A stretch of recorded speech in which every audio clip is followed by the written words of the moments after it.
Република Македонија има многу планини, многу шуми, има многу езера и реки. Има убав релјеф, има убава традиционална кујна, блага клима, значи има многу потенцијали за развој на руралниот туризам. Но како е на терен, ви откриваме во ова издание на Приказна. Останете со нас. Најпознат пример за искористувањето на потенцијалот за рурален туризам во светот се сметаат швајцарските Алпи. Секако не се единствениот. Токму и затоа денес ви ги носиме примерите кои што е убаво да се разгледаат во ова издание на Приказна.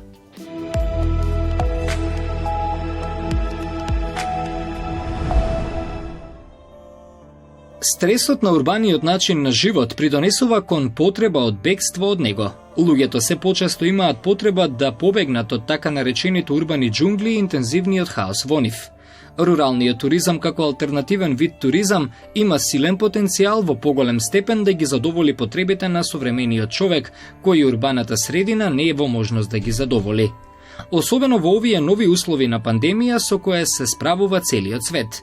Пандемијата на COVID-19 покажа дека во време на рестриктивни мерки, излезот во природа е единствена можност за менталното здравје на луѓето, кои затворањето во своите домови го доживеа на крајно тежок начин. Јас би рекол во ова време не време кога ни се случи целата криза со коронавирусот и кога нашите граници останаа затворени, беше вистински момент за оние кои што размислуваат во што да инвестираат, да се свртат кон руралниот туризам, дополнително на тоа што и самата држава понуди неколку пакет мерки со кои што ги стимулираше граѓаните да ги користат услугите на руралниот туризам и во делот на угостителството и во делот на сместувањето, па и во оние туристички тури кои што се нудат. Во тој контекст се и нашите политики, односно нашите мерки кои што силно стимулираат рурален туризам, првенствено преку ИПАРД програмата, Европскиот фонд за земјоделство и рурален развој, кај што инвестициите во рурален туризам се едни од прифатливите трошоци, односно еден сектор кој што силно го поддржуваме и би рекол интересот се гледа дека година низ година по апликациите тоа се препознава. Се зголемува и остануваме посветени на користење на тие средства, ги охрабруваме сите потенцијални апликанти. Мислам дека колку ова грубо да звучи, требаше да се случи еден ковид за да сватиме ние какви места имаме во оваа држава и какви убавини поседуваме. Така да можам да кажам дека лани со локдаунот, со заклучувањето, имавме многу македонски, односно посетители од околината и буквално од целата држава. Као со разговори со мобет, зошто досега не сме дошле? Како требаше да се случи ковид за да се свестиме. Туризмот е своевиден глобален феномен на 21. век. Руралниот туризам е концепт на туризам во селските домаќинства, кој се темели на користење на руралниот простор во контекст на туристичката понуда. Овој вид на туризам е надвор од урбаните населби и нема масовен облик. Руралниот туризам вклучува не само туризам на селските домаќинства или агротуризам, туку и одмор во природа, излети во руралните области и туризам со престој и услуги, кои покрај сместување вклучуваат и настани, фестивали, рекреација, производство и продажба на ракотворби, занаидчески производи и земјоделски производи. Под поимот рурален туризам се сретнуваат разни називи: екотуризам, селски туризам, агротуризам, еко-рурален туризам и слично. Некои автори во руралниот туризам ги вклучуваат агротуризам, татковинскиот, спортско-рекреативен, авантуристички, здравствен, едукативен, културен, верски, ловен, риболовен, гастрономски, активности во природа, екотуризам и слично. Доколку се фокусирате и се посветите комплетно на овој бизнес, односно целата своја душа, целата енергија да ја дадете во нешто што љубите да го работите, мислам дека може да обстои и еве до сега и функционира. Во последно време во повеќе земји се поактуелен е зелениот туризам, кој се опишува како пристап на туристичкиот развој, кој бара развој на симбиотска врска со физичката и општествената средина, од која зависи, а имплицитно тежи кон достигнување на идеалната одржливост. Ке го споменеме и екотуризмот, како облик на туризам кој подразбира активна промоција на заштита на природата и животна средина и директна корист за локалните заедници и култура. Руралниот туризам е една од неколкуте активности кои можат да понудат решение за социјалните проблеми во руралните средини, особено проблемот со високата стапка на невработеност. Руралниот туризам зазема значено место во ставката на бруто домашниот приход на Европската Унија. Овој вид на туризам во земјите на Европската Унија има создадено 900.000 директни и индиректни работни места. Македонија е рурална држава, 80% од општините се во рурални подрачја, што значи широк е диапазонот на прифатливи места каде што секој заинтересиран инвеститор може да користи програмата. Според проценката на Светската туристичка организација се очекува туризмот да го заземе централното место во економската политика на државите, бидејќи туризмот во голема мера придонесува за економскиот раст и развој во светот. Секако треба да се има предвид дека развојот на туризмот има и дополнителни предизвици и одговорност, особено во делот на заштитата на животната средина и аерозагадувањето во градовите. Богатството на селата со посебна автентичност и уникатна селска архитектура, дополнително со вкусот на традиционалните јадења, отвара безброј можности токму за развојот на руралниот туризам во земјава во текот на целата година, а истовремено ќе овозможи враќање на населението и заживување на веќе напуштените краишта. Можам да кажам да, особено пред 2 години некои 60% од гостите на хотелот беа странци. И многу сме срекни што покрај тоа што 12 години функционираме во семејен бизнес, имаме редовни странски гости што секоја година не посетуваат. Минатата година Светската туристичка организација се насочи кон руралниот туризам, при што се истакнува дека туризмот е развојна шанса за руралните подрачја со акцент за избегнување на протокот на урбаниот и масовен туризам во тој простор.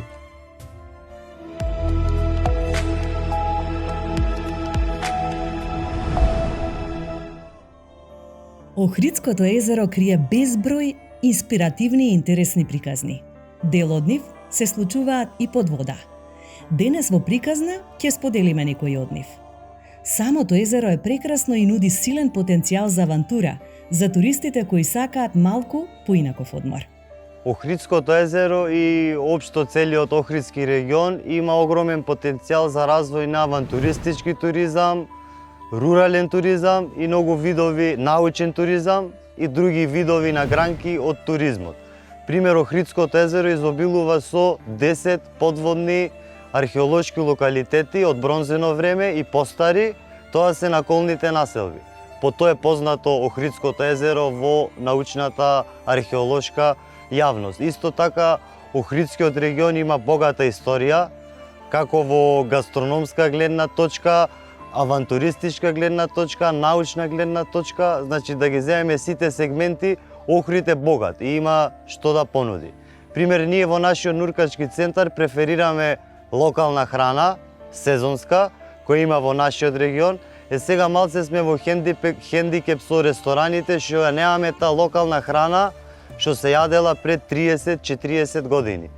Како што се сладководни ракови, сушена риба, граф од тие работи, имаме таква храна, но овие што се постари, потрадиционални веќе ги нема.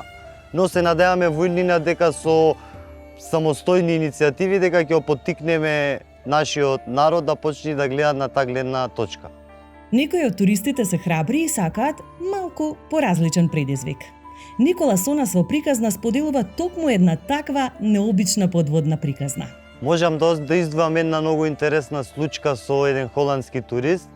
Општо сите, значи, луѓе кои ќе дојдат во Охрид, бараат авантуристички понуди кои ги нуди градот. И нормално времето треба да е убаво, но еден ден се погоди ние со холандскиот турист да има многу пороен дожд, премногу силен.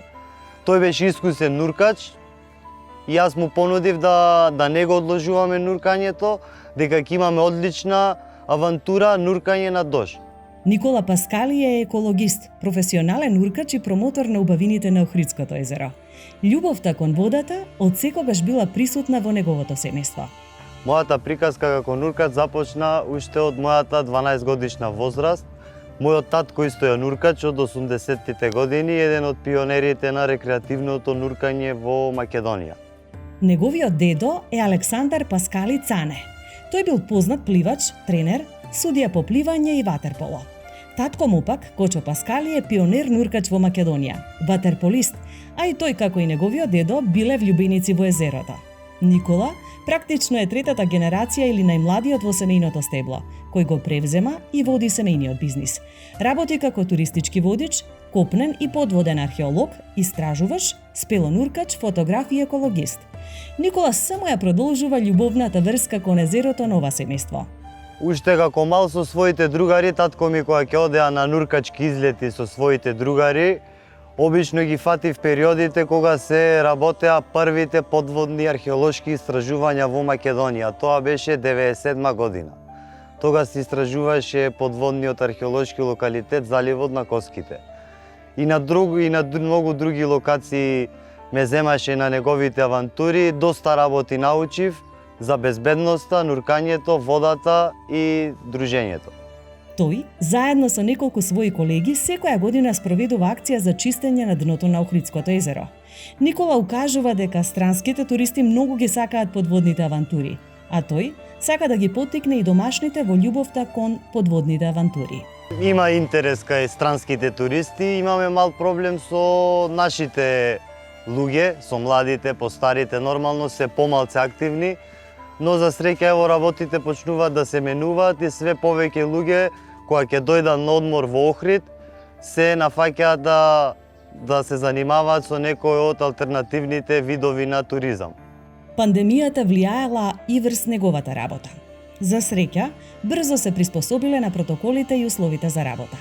Нормално пандемијата ги промени протоколите и начинот на работа. Ние одма се прилагодивме, ние како нуркачка асоциација работиме по амерички стандарди и така ние уште на почетокот на пандемијата добивме бесплатни обуки како да работаме во услови на патогени честички во воздухот.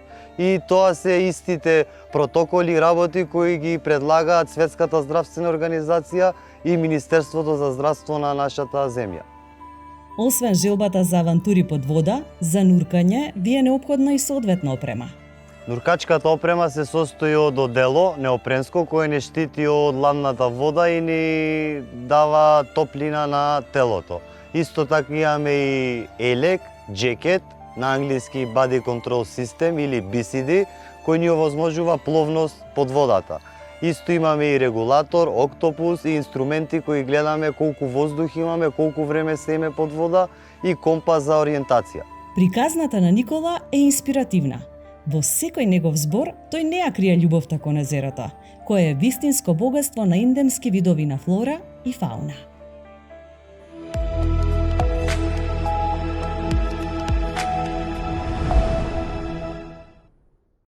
Колкави се потенцијалите на Македонија за рурален туризам?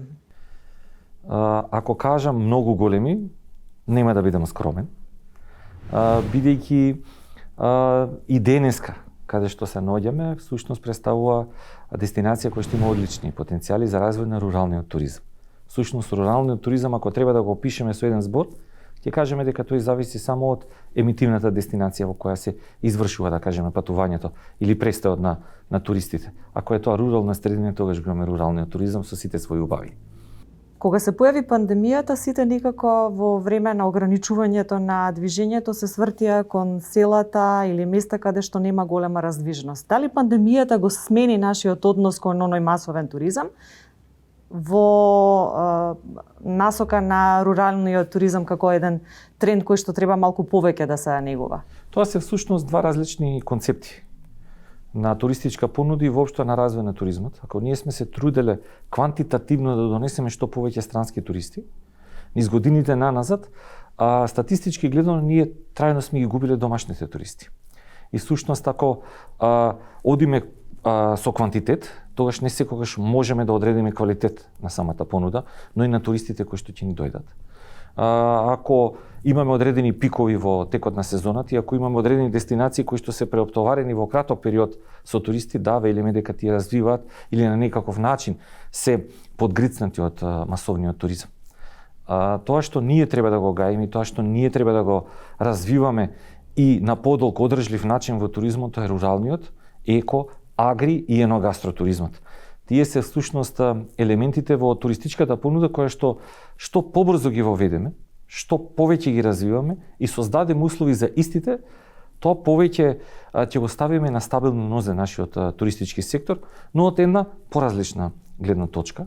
Ако 2019 година 32% од вкупниот број на туристи биле домашни, но само 32% генерирале 51% од вкупниот број на ноќевање, тогаш можеме да видиме колку е важен домашниот пазар, како што покажа 2020 година, и колку е она што треба да го работиме низ годините. Бидејќи целните групи се сменија, интересот на туристите исто така, и всушност во овој момент имаме патување на мали групи, во кругот на своето семејство, со автомобили или со кратки летови, со се повеќе е на израз безбедноста на дестинацијата, и исто така чистата недопрена природа. Па токму и 2020 година влијанието на пандемијата врз дестинацијата беше едно, но врз микродестинациите беше многу поразлично. И истражувањето на светските организации кои што се занимаваат со туризам го посочуваат руралниот туризам како алка која што на некој начин недостасува, особено во овакви времиња.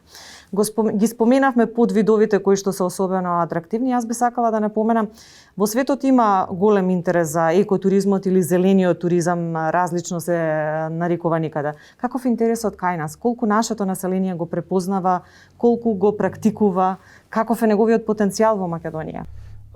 Низ последните 10 години се повеќе и повеќе се создаваат атракции и понуда во зависност на барањето на туристите кога ќе дојдат во самата дестинација. Ако дестинацијата изобилува со природа и ако изобилува со места на кои што можете да пешачите, да бидете активни, да доживеете авантура, да ви се зголеми адреналинот, тогаш велиме дека имаме алтернативни форми на туризам и туристичка понуда. Понекогаш самите луѓе кои што се во сместувачките капацитети и туроператорите одбираат такви тури. Екотуризмот всушност представува симбиоза со природата. Имаме меки и тврд екотуризам, во зависност ни се какви ни се групите, во зависност колку смееме во одредена област на недопрена природа да се движиме. Па затоа велиме дека треба да се грижиме за флората и фауната, но исто така првиот мотив на сите туристи кои што доаѓаат во дестинацијата да посетат токму е природата, токму е неоткриеност, адреналинот, се она што треба да го направат. Ако низ годините изминатите, да кажеме, 10 години во светскиот туристички сектор или светскиот туристички пазар се повеќе и повеќе континуирано растал екотуризмот, ние во овој момент не можеме да кажеме дека имаме типична дефиниција за него, бидејќи во секоја одредена форма можеме да го најдеме. Во некои мои испитувања на 800 даватели на услуги во 2019 и 2020 година и покрај тоа што понекогаш и самите не знаат дека практикуваат екотуризам, всушност тоа им е наметнато од туристите кои што престојуваат кај нив и од дестинацијата што изобилува со одредени атракции. Па да, можеме да кажеме дека токму кај нас, во нашата дестинација, во нашата земја, почнуваме да практикуваме екотуризам и се повеќе и повеќе ја зајакнуваме понудата. Тоа е всушност нешто кое многу ме радува во овие пандемиски времиња, бидејќи 2020 година се трудевме да ги задржиме работните места, се потрудивме да се прилагодиме на состојбата која што е. Првиот квартал беше одличен, после тоа се случи тоа што се случи, но мислам дека 2021 година ќе почнеме да размислуваме на прилагодување и ќе почнеме да размислуваме на раст во туристичкиот сектор, пред се со регионални и домашни туристи. Би сакала да ги посочам Австрија, Швајцарија како земји кои што многу имаат потенцијал во поглед на искористувањето на можностите кои што ги нуди овој вид на туризам. Особено во таа насока ќе ги истакнам Алпите кои што на некој начин овозможија луѓето да се вратат и кон селата и кон руралниот туризам. Британија исто така има особен интерес кон развивањето и поттикнувањето на руралниот туризам. Кои се местата кои што еве кај нас во Македонија се на некој начин такви кои што имаат силен потенцијал за рурален туризам? Секаде каде што имаме убава атракција, би кажал дека имаме услов за развивање на руралниот туризам.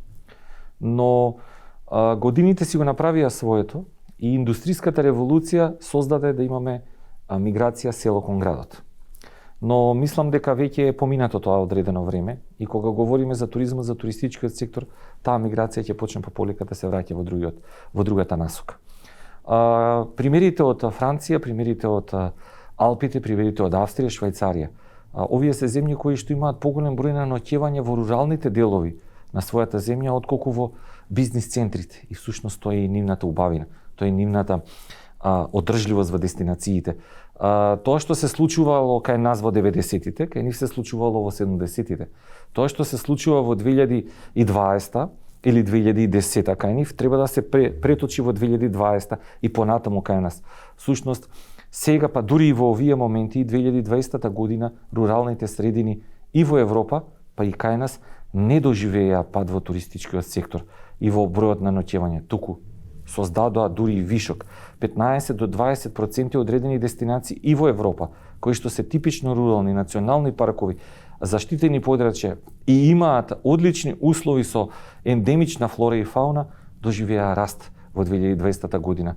А ако говориме токму кај нас, такви дестинации беа Берово, Националниот парк Маврово, каде што и покрај тоа што имаме скудни и скромни сместувачки капацитети, кои што не секогаш соодветствуваат со цената на сместувањето и услугата која што е понудена, зборуваме на ниво на цела држава, каде што требаме многу да работиме, велиме дека има скок во бројот на ноќевање од 15 до 20%, без да ги мериме дневните туристи. Па велиме дека 2020 година, ако гледаме колку туристичкиот сектор влијал во македонската економија, велиме дека падот е 36%, односно 252 милиони долари во 2020 година. Таква како што ни беше.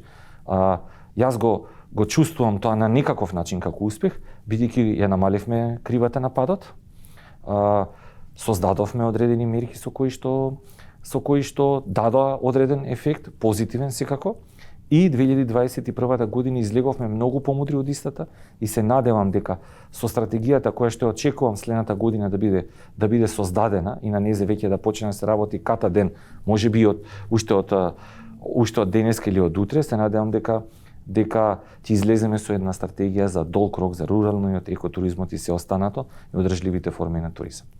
Кои се според вас слабите точки? Каде запнуваме во поглед на искористувањето на потенцијалот на руралниот туризам? Јас би детектирал неколку елементи. Кога бев наименуван пред неколку години како директор, посетив 86 општини. Повторно и денеска сме во една одредена во нив, во која што често патувам. Тоа не сум престанал и се трудам барем во текот на месецот да посетам 2-3 и да зборуваме со вработените, со градоначалникот, што она што можеме да направиме пред се кога се проектите во прашање. За жал се уште и пандемијата си го направи своето. Во овој дел ние ќе треба да градиме човечки ресурси со кои што ќе можеме да работиме на европски меѓугранични проекти. Тие ќе ни овозможат многу повеќе атракции, многу повеќе прилив во инвестиции од туризмот и едноставно да почнеме да живееме во одредени делови на нашата земја како туристички дестинации од кои што голем импакт врз локалната економија токму ќе има туристичката понуда. Ако тоа го немаме во тој момент, тогаш ќе требаме да го создадеме и многу пати велиме дека инфраструктурата е во прв план. За мене инфраструктурата е можеби не е најзначајниот сегмент, бидејќи треба само да се стигне до местото. После тоа луѓето и така не користат свој превоз, туку тоа го прават на алтернативен начин, дали со велосипед, дали пешачат, можеби летаат со параглайдер.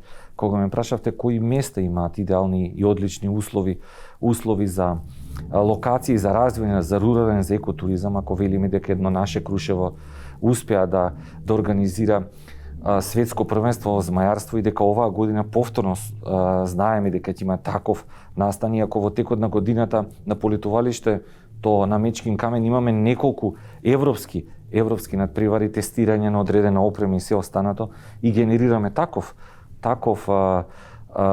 профил на туриста, па тука ни Берово, Делчево, националните паркови, Охрид, Галичици, говориме па за спаната убавица Преспа, која што мораме на некаков начин да разбудиме, но на вистински начин. Ја го велам еко, тогаш верувам дека имаме многу можности. 42-43 езера, многу врвови над 1500 метри, реки, долини, планини, 70% нешто што треба и самите да го откриеме понекогаш. Тоа е нашата земја за туризам. За крај само уште ова прашање, каков е интересот па на луѓето во поглед на предприемништво, да го применуваат како начин да живеат од руралниот туризам? Колкав е интересот? Дали луѓето го препознаваат како потенцијал за свое економско обезбедување и за свое на некој начин функционирање во поглед на можностите? Се повеќе се будат. Разбираат и сваќаат дека да, може да се живее од туризмот, може да се живее и во текот на 12 месеци, бидејќи руралниот туризам нема сезоналност. Тој во континуитет можеби има пик 1 или 2 месеци, но тој е толку благ и затоа дестинациите живеат 12 месеци. Сушност, ние како држава сме должни да создадеме одредена помош. Јас не би рекол субвенција, туку одредени грантови со кои што ќе помогнеме за зајакнување на сместувачките капацитети и едукација на населението. На тој начин ќе се овозможува со практикувањето на руралниот и екотуризмот намалување на миграцијата, збогатување на понудата, отварање на нови работни места и што уште повеќе тие се зелени работни места со кои што ние ќе бидеме во симбиоза со природата и нема истата да загадуваме, бидејќи буквално понекогаш велам дека се можеби некој ќе ни прости и како сме ни облечени, можеби некогаш кога ќе грешиме, но никогаш нема да ни простат ако трајно изгубиме природата.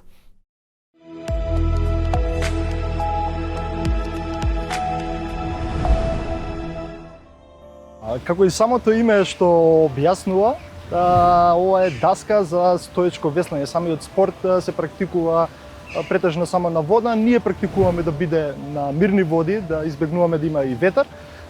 У принцип е штица, можеби на македонски, или даска, на која се стои можеби на средината, докато го сурфаме негде што понас да седиме за да имаме некој баланс и се придвижуваме со весло, за разлика од можеби сурфот, каде што собираме брзина со рацете за да може да се кренеме на бран. Овде практикуваме со весло да се придвижиме низ водата за да можеби направиме некоја поубава обиколка кај нас по наши езери или воопшто каде и патуваме низ светот. Низ годиниве приметуваме многу голема заинтересираност и кај нашите. Секако претходно било само кај странци, бидејќи самиот спорт е дојде малце задоцнето кај нас. Така да во последниве години има доста поголем подем на самиот спорт кај нас, бидејќи гледаме по самите места каде што одиме, веќе се повеќе и повеќе луѓе имаат сопствена даска и го практикуваат тој спорт можеби на местото каде што живеат, бидејќи ние како мобилна организација идеме по сите езера низ Македонија, така да доста локалци веќе гледаме кои го практикуваат овој спорт, но секако и странците се заинтересирани заради нашите убавини. Вчудени видени од тоа колку различни места имаме, колку се разновидни сите овие места кои ги посетуваме, а доаѓаат сите од една мала држава како што е нашава. Практикуваме да запознаеме многу луѓе не само од нашата држава, туку и воопшто странци кои доаѓаат кај нас низ годиниве, да ги запознаеме со можеби малку непознатите, не толку познатите места низ Македонија, вклучувајќи ги езерата и реките кај нас, бидејќи секогаш се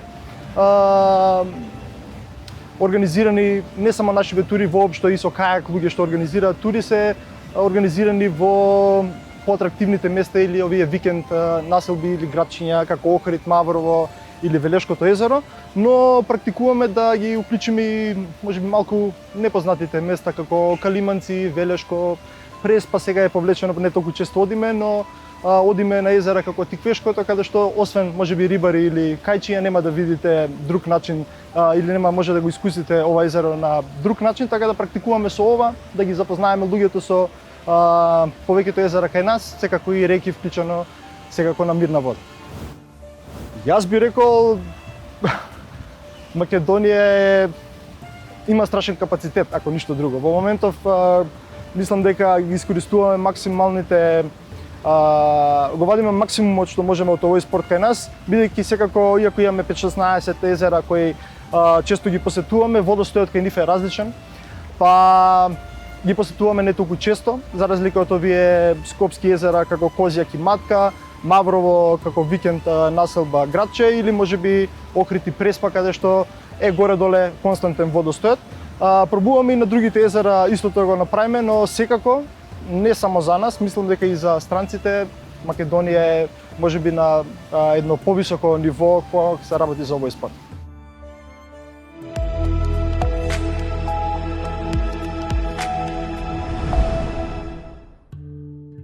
Маја и Душица се две девојки кои се обединуваат во своите визии и создаваат една убава приказна. Тие потекнуваат од исто место, од Охрид, а по известно време ја обновуваат својата пријателска врска од детството, кронисувајќи ја со интересна и иновативна бизнис концепција. Идејата се роди сосем спонтано. За време на пандемијата, како и сите други впрочем, така и ние имавме вишок слободно време. Често пати со пријателите знаевме да седниме на оваа бела маса и да сготвиме нешто вкусно. Меѓутоа, секогаш внимававме таа да биде убаво декорирана, дали со свежо цвеќе од нашиот двор или пак со купено од пазарче. Најважно од се ни беше да го уживаме моментот во убава храна, добра музика и свеќи. Исто така, често пати знаевме да сликнеме некои од тие убави јадења и да ги објавиме на нашиот профил на Трекми, кој што веќе претходно беше отворен.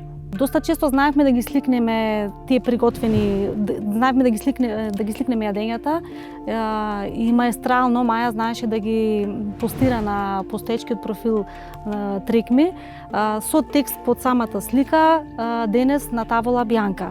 Тавола бјанка значи бела маса на превод од италијанскиот јазик. Впрочем, оваа маса има изградено незино дедо пред нешто повеќе од 50 години. После известно време одлучивме да отвориме нов профил. Увертирата во оваа приказна биле тури за пешачење, во кои на туристите им нудат можност да уживаат во недопрената природа на Галичица, погледот кон Охрид и Охридското езеро. Во нивната понуда вклучуваат 3 тури од 9, 12 и 18 километри. Како пасионирани љубители на планината, ние многу често слободните моменти ги користевме за пешачење и за искачување на некои од врвовите во нашите планини. Меѓутоа, најчесто пешачевме во рамките на Националниот парк Галичица. Во момент кога и двете бараме работата од соништата, одлучуваме да започнеме бизнис со рекреативни пешачки тури. Одлучивме да почнеме да работаме и да носиме туристи на планина преку така наречени трекинг тури. Од тука дојде идејата да развиеме три трекинг тури во Националниот парк Галичица. Првата тура се починува од насел Барача до селото Горно Којнско. Втората тура опфаќа селото Велестово, Шипокно, Горно Којнско и третата тура е од Горно Којнско до Студино. Сите три тури завршуваат со ручек во тераса утрна.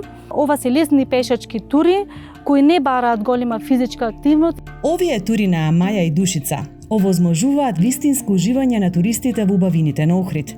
Погледот од пешачките тури кон Охрид е волшебен.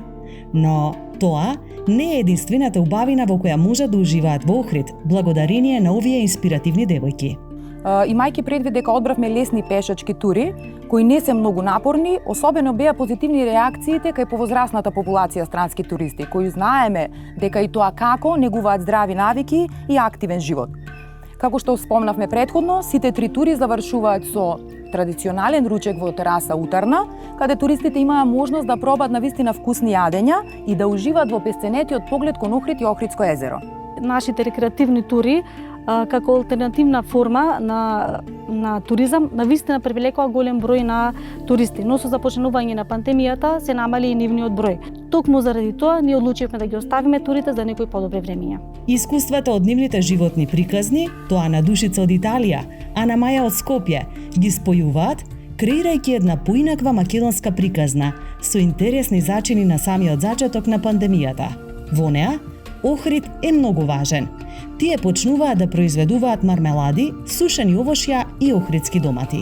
Најпрви започнавме со производство на домашни природни цитрусни мармелади, 100% природни цитрусни мармелади, кандирана кора, како и сладко од кора од цитрусите. Меѓутоа, сушените домати се сезонски производ. Ние моментално сушиме две врсти на домати, тоа чери патлиџанчиња кои ги гледуваме во нашиот двор, како и автохтоната сорта охридски јабучар, кој го сушиме исто тука. Оваа приказна не завршува тука. Душица и Маја подготвуваат нови предложенија со кои ние веруваме дека повторно ќе воодушевуваат. Секојдневниот стрес, пандемијата, климатските промени и многу други фактори влијаат на намалување на интересот за масовен туризам за сметка на руралниот туризам кој што има многу голем потенцијал, кај нас често и неискористен. Каква е состојбата со руралниот туризам, откриваме во ова издание на Приказна.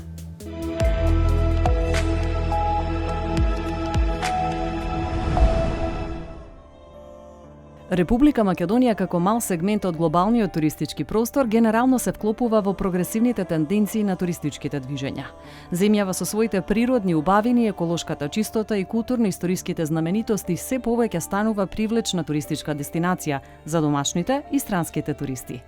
Нејзиниот потенцијал како планинска земја со голем број села, благи климатски услови со богатство на шуми, извонредни пејсажи на релјефот, богата хидрографија, традиционална гастрономска понуда, има значајни можности за развој на руралниот туризам како дел од алтернативниот. Руралниот туризам е една мамка не само за домашните гости, односно за македонците, повеќе и за странските гости. Интересна им е традицијата, интересен им е галечник и храната која што ја нуди. Македонија има многу убави места кои може да привлечат туристи во руралните подрачја, но за жал се посетуваат само за време на празници или прослави за Нова година. Единственоста на пристапот кон традиционалните производи кај нашиот народ е добар основ за создавање концепт за развој на руралниот туризам. Во Скопскиот регион засега има најголем интерес за развој на руралниот туризам, а Тиквишкиот и Вардарскиот се меѓу најнеразвиените. Берово, Брајчино, Радожда и Вевчани, но и многу други места често се атракција за развивање на руралниот туризам кај нас. Секој град во земјава има своја препознатливост по некој настан, улица, објект, туристичка знаменитост, приказна, туристички локалитет, мост, верски објект, што е туристички бренд кој туристите ги мотивира и привлекува да го посетат. Охрид е познат по Самоиловата тврдина и неколкувековното старо дрвочинарот, но и по бисерите и црквите. Битола по култната улица Широк сокак, Тетово по шарената џамија, Штип по Штипската пастармајлија и Макфест, Струмица по Струмичкиот карневал, Прилеп по старата чаршија и карневалот, Кратово по мостовите и саат кулите, Кавадарци и Неготино по винските рути и убавото вино и ракијата. Македонија е позната и по квалитетните вина и локалната гастрономија. Качамакот, односно бакрданот, кој што е традиционален мијачки рецепт кој што се приготвува од пчинкарно брашно. Го служиме со домашно приготвено овчо кисело млеко и секако не се изоставува овчиот кашкавал, овчото сирење од овој регион. Исто така и јагнешкото шкето, кој што е наш, како да објаснам, највеќе за тоа доаѓаат гостите, за јагнешкото шкето, кое што се приготвува во сопствениот сос. Има неколку вински региони и вински патишта кои нудат квалитетни вина, дегустација и разгледување на винските визби. Градовите што гравитираат кон винските региони се Кавадарци, Неготино, Гевгелија, Демиркапија, Валандово. Овие градови во комбинација на виното, културно-историските атракции и природата може да бидат интересни туристички дестинации за туристите. Првенствено и единствено го поддржуваме преку ИПАРД програмата, односно мерката 7, диверзификација на мали бизниси и развој на фарми, каде што руралниот туризам се јавува како прифатлив сектор. Таму се прифатливи инвестициите во сместување, во гостителство и комбинирани услуги, како што и претходно спомнав. Овде како апликанти може да се јават и физички и правни лица. Она што е, да речем, ограничување во делот на правните лица е дека правните лица мора да бидат или микро или мали субјекти, односно не треба да имаат повеќе од 50 вработени за да бидат прифатливи за нас. Македонија има многу културно-историски туристички ресурси, а религијата е значаен фактор кој може дополнително да придонесе во развојот на туризмот во земјава. Располагаме со бројни цркви, манастири и џамии, средновековни тврдини и кули, мостови и аквадукти, етнографски и социјални туристички мотиви, традиционална гастрономија и винарија, туристички манифестации, амбиентални туристички мотиви и слично. Сето ова е силен потенцијал за развој на туризмот.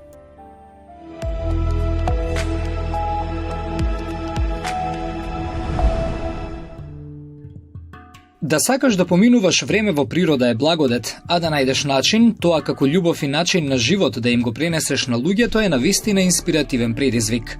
Таква е приказната на Ирена и нејзиното семејство. Приказна која го мотивира секој поединец и секој родител и ги тера да се подразмислат на што ги трошат минутите од денот и колку време поминуваат во природа. Турниме да kinesam.mk е всушност нашата приказна, која што реално со години трае, всушност откако сме семејство, тоа сме едноставно ние луѓе кои што обожаваат да поминуваат време во природа.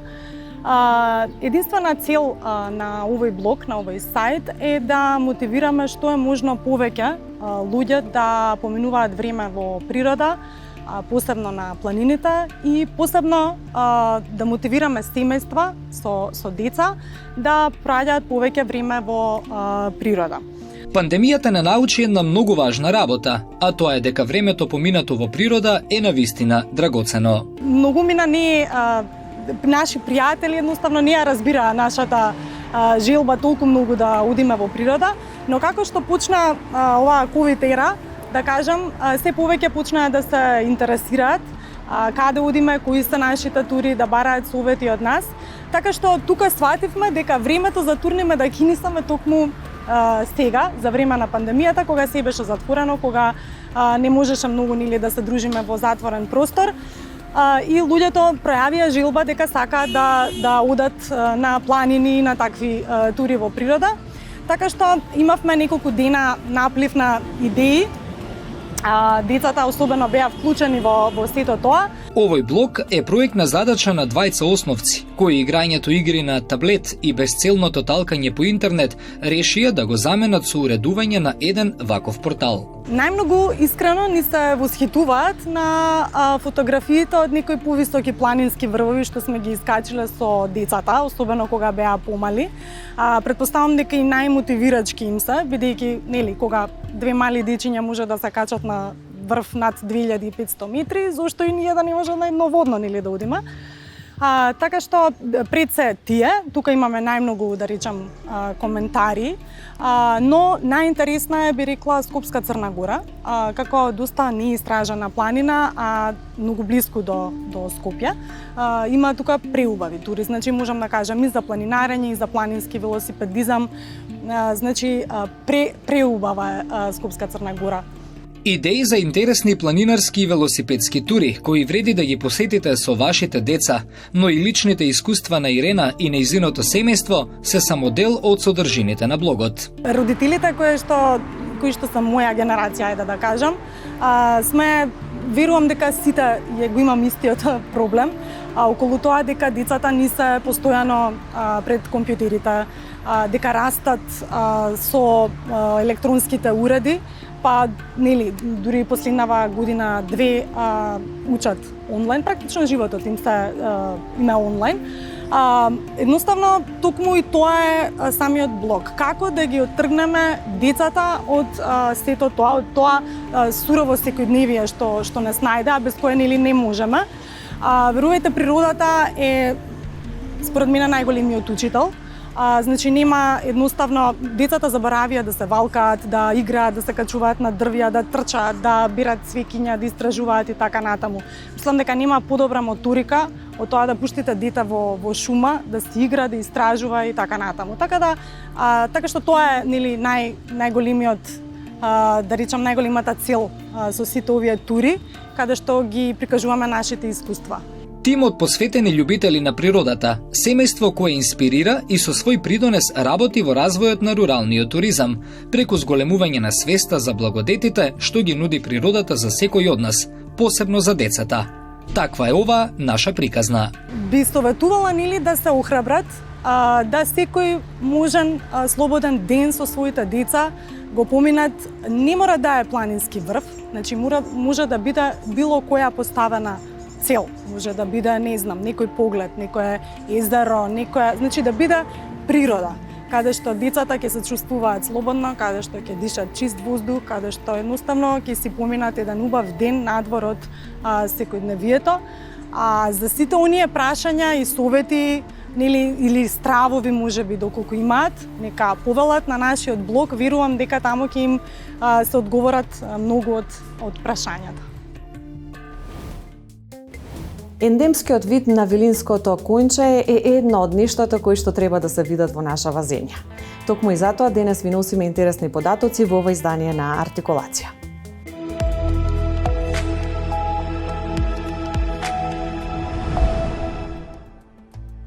Вилинското ракче е самовилско ракче, Хиросефалус пелагоникус, кое живее на локалитетот Локви. Тоа е единствено во светот. Ракчињата се со големина од 2 см. Реликтниот ендемичен вид на вилинско ракче пред 8 години е откриен во локалитетот Локва во Пелагониската рамнина, во близина на селото Големо Коњари. Ова е единствен регистриран локалитет во светот во кој опстојува овој ендемски вид, кој е вклучен во категоријата на загрозени видови. Најпознат пример за користење на руралниот туризам во развојот на руралните средини се Алпите. Во Австрија повеќе од 300 села се вклучени во туристичката понуда, со што се овозможува Австрија, која не излегува на море, да има приход од 7 милиарди долари од туризмот.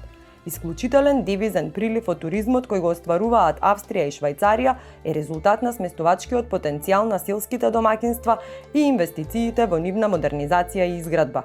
Руралниот туризам во Словенија е организиран слично, по моделот на Австрија. На туристичките фарми се нуди близок контакт со природата, луѓето, нивната култура, традиција и обичаи. На фармите се служи локална домашна храна, домашни вина и ракија. Туристите можат да научат некои од старите занаети или да учествуваат во секојдневното работење во земјоделството. Природната средина во која се наоѓаат фармите нуди многу можности за различни спортови и рекреативни активности. Нечестите се јавање, кајакарство, скијање, параглајдерство, качување на карпи, тенис, голф, пливање и други. Фармите често се почетна точка за екскурзии до природни и културни атракции. Тука се организираат семејни прослави, па дури и деловни состаноци и презентации. И во ова издание на Приказна ви подготвивме интересни содржини со кои верувам дека на некој начин ќе го поттикнеме и интересот кај вас за рурален туризам, но и интересот кај сите оние кои што можеби се уште немале предприемничка идеја како да најдат можност и да го искористат ова како потенцијал во поглед на нивната економска благосостојба. Толку за ова издание, се гледаме во следното. Довидување!